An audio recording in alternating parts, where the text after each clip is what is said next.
You don't learn by consuming, you learn by experiencing. By experiencing more, we learn more about ourselves and thus more of the inner core of our beings. Experiences uncover our true self. Through experiencing more and more of life, we discover more about ourselves and thus our passion and things that we genuinely, from the inner core of our being, feel the strive to pursue those things. When people find their passion, they start creating, right? Ideas flood their mind of all the things they want to do, all the things they want to create, whether it is music, whether it is a business, whether it is an organization that helps other people. We are literally made to be creators and not consumers.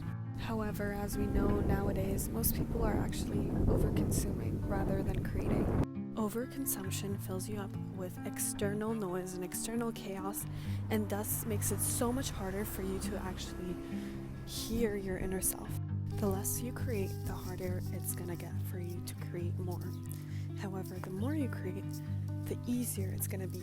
And in fact, you're gonna be flooded with so many ideas that you literally are gonna be overflooded. But that is a blessing and a gift if you have that, because you gotta realize most people are so distracted. So many people in our society literally do not know what their purpose is, just simply because they're over-consuming. Now, no matter what we're talking about, what type of overconsumption, it's still overconsumption of something, and we are anyway made to create more than we consume.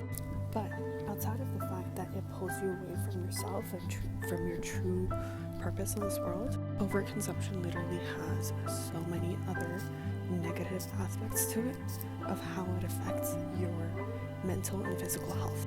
There are so many examples we could take, but I'm just gonna say, let's take social media as an example, right? Doom scrolling. This is an overconsumption.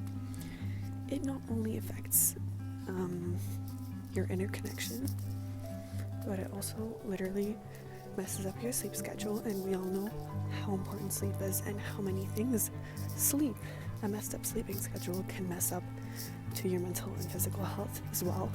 So it's really just a vicious cycle of everything negatively impacting you, and thus again coming back to your inner connection to yourself. That is why also so many people feel like they're so empty and they feel like they don't carry any meaning in this world.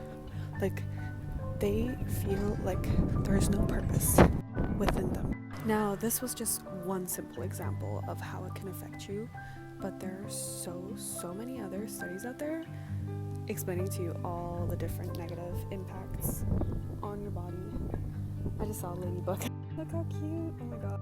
It messes up your dopamine levels. It messes up your brain in so many different ways. Your attention span.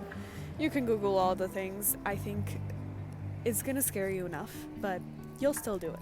Because let's admit it, every single person, including me, even though I'm making this video and I'm spitting all these facts, doesn't mean that I'm not struggling with it, because this is an addiction and this is something you need to really work on. Now, one thing is that you learn more by experiencing rather than consuming. Now, I've already mentioned how most of us tend to overconsume, but the truth is that even the people that work on themselves, that start watching this self-help content and try to better themselves for their own well-being, you can fall into a loophole of over-consuming the self-help content, and that in the end may shape the way you see things, but what you truly learn out of it is not that much. And that doesn't only include media, social media. It includes other types of media, like reading books. There's people that read so many books, but they don't read them effectively, and thus all of the knowledge that you in the moment have acquired doesn't actually get stored in your brain correctly, and you don't actually learn it. You just read it in the moment. The best way to learn is by experiencing and by applying that knowledge in the real world. If your book gives you advice on how to apply the theory that the book has given you, use it. Do it. Start actually experiencing.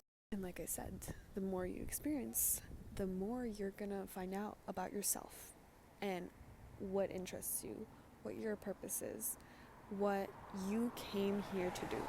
Now, some people may call this a cringe thing to say, like, oh, that we have a purpose, but I think those are the people that feel like there is no purpose within them, and that is because they're over consuming. So they don't believe in it because they don't feel anything within. So they're just like, what type of bull crap is this? Now, why is creating so important? Why does it establish this interconnection? There are some frog noises in the background, but basically, consuming is taking things from the external and consuming them into the internal. Now, creating is materializing something from the internal into the external world. Now, that also really aligns with the cause and effect function of how the world works, of how the universe works, of whatever you believe in, how reality works, cause and effect. So consuming is actually doing the opposite. Creating is aligning with how the laws of nature, of reality, of the universe work. So stop consuming, even if it is self-help content like this video right now, and start actually creating. And that is all for today's video. I hope you guys enjoyed, and make sure you subscribe and like this video if you want to see more content like this.